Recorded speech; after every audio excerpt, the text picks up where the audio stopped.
बिहार समाचार में आपका स्वागत है। आइए जानते हैं आज के फटाफट बड़ी खबरों को, लेकिन उससे पहले ये न्यूज़ आप किस जगह से देख रहे हैं हमें कमेंट बॉक्स में ज़रूर बताएं।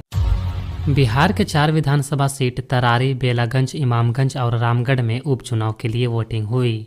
छिटपुट घटनाओं के बीच मतदान शांतिपूर्ण रहा। तरारी में 2 पक्षों के बीच हुई झड़प में एक मतदाता का सिर फट गया। रामगढ़ में वोटिंग के बीच एक टैंकर से शराब जब्त की गई। कुछ जगहों से मतदान के बहिष्कार की भी खबरें सामने आई हैं। पीएम मोदी ने बुधवार को दरभंगा एम्स का शिलान्यास किया।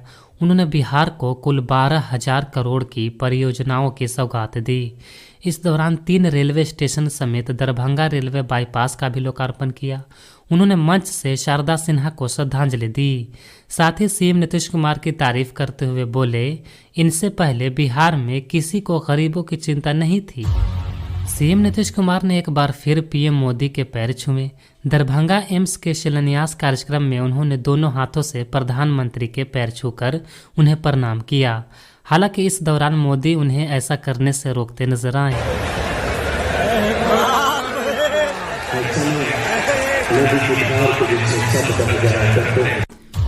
इस बीच बिहार के पूर्व डिप्टी सीएम तेजस्वी यादव ने भी रिएक्शन दिया है। उन्होंने कहा कि एम्स शोभन हम लेकर गए, ये लोग चाहते थे कि डीएमसीएच में बने। हमने कहा कि डीएमसीएच में ये नहीं बननी चाहिए, इसे बाहर बनना चाहिए ताकि दरभंगा शहर का विस्तार हो सके। देरी केंद्र सरकार की वजह से हुई, काम नहीं होने के लिए केंद्र सरकार जिम्मेदार है। भोजपुरी एक्ट्रेस अक्षरा सिंह को 50 लाख रुपए की रंगदारी मांगी गई है। फोन करने वाले ने 2 दिन के अंदर रुपए नहीं देने पर जान से मारने की धमकी भी दी है। उन्होंने दानापुर थाने में इसकी लिखित शिकायत दर्ज कराई है। पटना के शेल्टर होम में खिचड़ी खाने से 2 लड़कियों की मौत हो गई। 9 की हालत गंभीर है। सभी को पीएमसीएच में भर्ती करवाया गया है। डीएम ने पूरे मामले की जांच के आदेश दिए हैं। फूड इंस्पेक्टर ने शेल्टर होम से पानी और खाने का सैंपल कलेक्ट कर लिया है। मोतिहारी में एक दामाद ने जमीन के लिए अपने ही ससुर की हत्या कर दी। मृतक योगेंद्र बैठा की कोई संतान नहीं थी। उन्होंने बहन की बेटी को अपने पास रखा था। पुलिस ने आरोपी दामाद को गिरफ्तार कर लिया है। उसने अपना गुनाह कबूल कर लिया है। एशिया के सबसे बड़े पशु मेले सोनपुर की कल से शुरुआत हो गई है।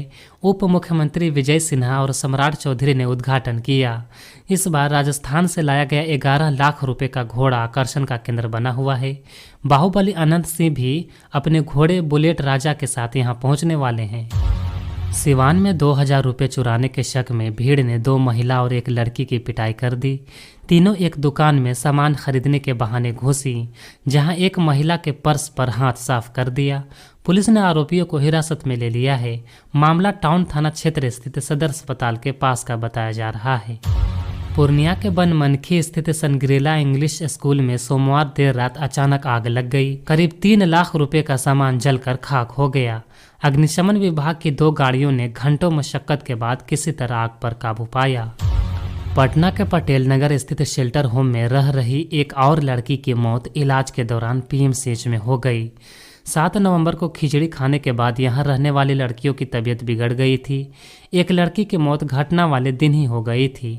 दूसरी की मौत 10 नवंबर को हुई थी, जबकि 8 का इमरजेंसी वार्ड में इलाज चल रहा है। बिहार की हवा दिन प्रतिदिन जहरीली होती जा रही है। स्थिति यह है कि राजधानी पटना समेत 17 जिले हवा की खराब श्रेणी में हैं। इनमें 4 शहर रेड जोन में हैं, जिसमें हाजीपुर, सहरसा, पूर्णिया, अररिया शामिल है। सबसे खराब स्थिति हाजीपुर की है। यहाँ का AQI 413 रिकॉर्ड किया गया है।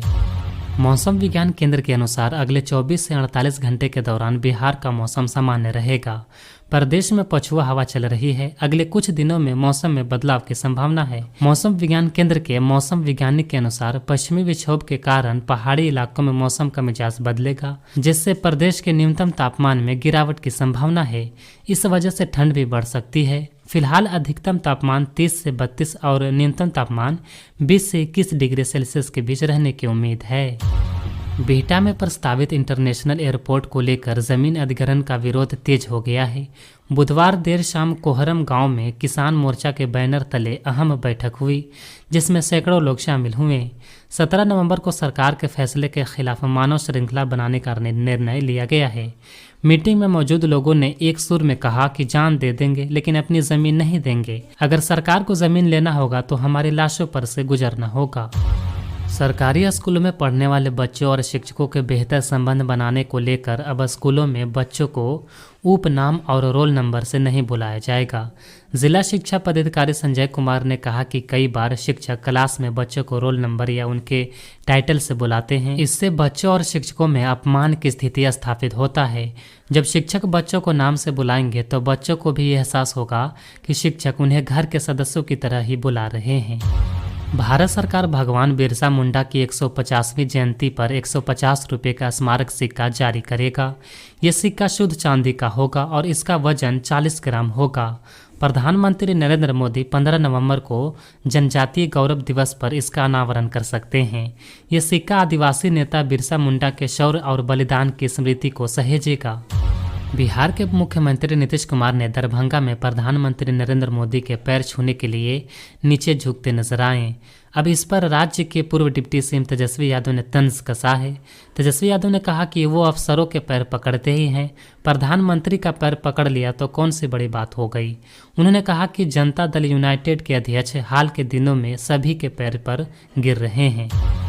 सक्षमता परीक्षा उत्तीर्ण बिहार के करीब 1,40,000 नियोजित शिक्षकों को 20 नवंबर को नियुक्ति पत्र दिए जाएंगे।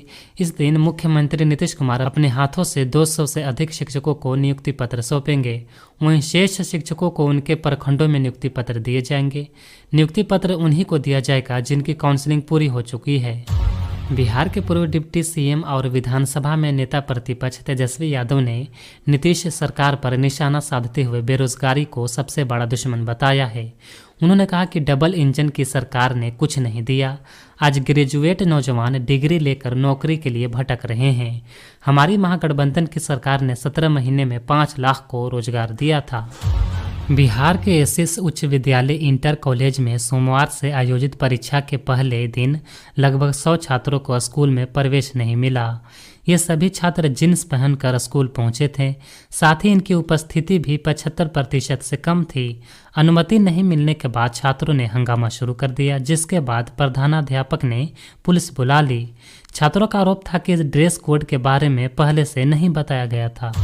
पटना में कार्तिक पूर्णिमा पर 15 नवंबर को गंगा नदी में बड़ी संख्या में श्रद्धालुओं के स्नान करने को लेकर सुरक्षा के व्यापक इंतजाम किए गए हैं।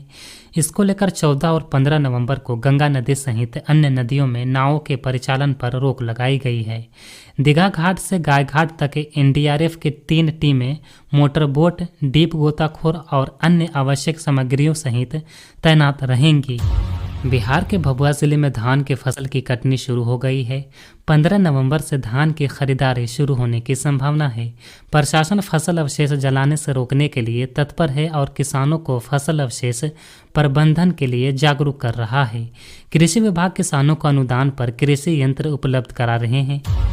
कार्तिक पूर्णिमा मेले के अवसर पर पूर्व मध्य रेल द्वारा 15 नवंबर को 4 जोड़ी पैसेंजर मेला स्पेशल ट्रेनें चलाई जाएंगी। इसके अलावा 14 और 15 नवंबर को छपरा, हाजीपुर, मुजफ्फरपुर और सोनपुर, बछवाड़ा, बरौनी रेलखंड पर कुछ नियमित गाड़ियों का 1-1 मिनट के लिए अतिरिक्त ठहराव दिया जाएगा। यात्रियों की सुविधा के लिए यह कदम उठाया गया है। बिहार के बगहा में गंडक नदी में एक बड़ा नाव हादसा हुआ, जिसमें दियारा क्षेत्र में खेती करने जा रहे किसानों की नाव अंग्रेजों के ज़माने में बने पुल के पाया से टकरा गई। बुधवार सुबह नारायणपुर घाट से मंझौली नाव करीब 15 किसानों को लेकर जा रही थी, तभी हादसा हुआ।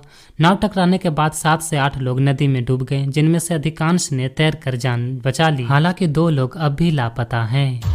आरा के तरारी विधानसभा क्षेत्र में वोटिंग को लेकर हिंसक झड़प हुई, जिसमें 6 लोग घायल बताए जा रहे हैं। एक की स्थिति गंभीर है। ये घटना बूथ संख्या 223 की है, जहां इस झड़प के बाद आधे घंटे तक मतदान बाधित रहा। वहीं रामगढ़ विधानसभा में भी वोटिंग को लेकर ग्रामीणों ने नाराजगी जताई। 2 बूथों पर अंडरपास की मांग को लेकर वोट का बहिष्कार किया गया है। दुर्गावती प्रखंड के खडसरा गांव के लोगों ने बूथ संख्या 57 और 58 पर वोटिंग करने से इनकार कर दिया। जहानाबाद में एक महिला अपनी इज्जत बचाने के चलते टेम्पो से कूद गई। टेम्पो से गिरने पर महिला बुरी तरह जख्मी हो गई। महिला को इलाज के लिए अस्पताल में भर्ती करवाया गया है। महिला जिस टेम्पो में बैठी थी उसमें बैठे अन्य युवकों ने उसके साथ छेड़खानी की थी। रात के समय था, इसलिए खुद को बचाने के लिए महिला ने ये कदम उठाया। बुलडोजर जस्टिस के नए चलन के खिलाफ सख्त संदेश देते हुए सुप्रीम कोर्ट ने बुधवार को ये कहा कि किसी व्यक्ति का घर केवल इस आधार पर नहीं ढाया जा सकता है कि वो किसी अपराध का अभियुक्त या दोषी है। सुप्रीम कोर्ट की 2 जजों वाली बेंच ने देश में संपत्तियों को ढाने के लिए कुछ दिशा निर्देश भी दिए हैं। बेंच में शामिल जस्टिस BR गवई ने कहा, अमूमन कोई नागरिक सालों की मेहनत के बाद घर बनाता है, उसके लिए सपने देखता है, उसकी कई ख्वाहिशें होती है। सुप्रीम कोर्ट ने कहा कि सरकार या प्रशासन किसी शख्स को दोषी नहीं ठहरा सकती। केवल आरोप के आधार पर अगर सरकार संबंधित शख्स की संपत्ति को ढाती है तो यह कानून के शासन पर हमला है। सरकारी अधिकारी जज नहीं बन सकते हैं और अभियुक्तों की संपत्तियां नहीं ढा सकते हैं। उन्होंने कहा कि बुलडोजर से संपत्तियां ढहाना अराजकता की स्थिति है। ऐसे कृत्यों का संवैधानिक लोकतंत्र में कोई जगह नहीं है। हमारा संविधान इस तरह के कृत्यों की मंजूरी नहीं देता है। सुप्रीम कोर्ट ने यह भी कहा कि जो सरकारी अधिकारी इस तरह के कानून हाथ में लेकर ऐसे काम कर रहे हैं, उनकी जिम्मेदारी तय होनी चाहिए। बुलडोजर जस्टिस के चलन पर सुप्रीम कोर्ट ने बुधवार को सख्त टिप्पणियां की है और देश भर में संपत्तियों को ढाने के संबंध में दिशा निर्देश भी जारी किए हैं। सुप्रीम कोर्ट के न्यायाधीश जस्टिस BR गवई और जस्टिस KV विश्वनाथ की 2 सदस्यीय बेंच ने इस मामले पर सुनवाई की है।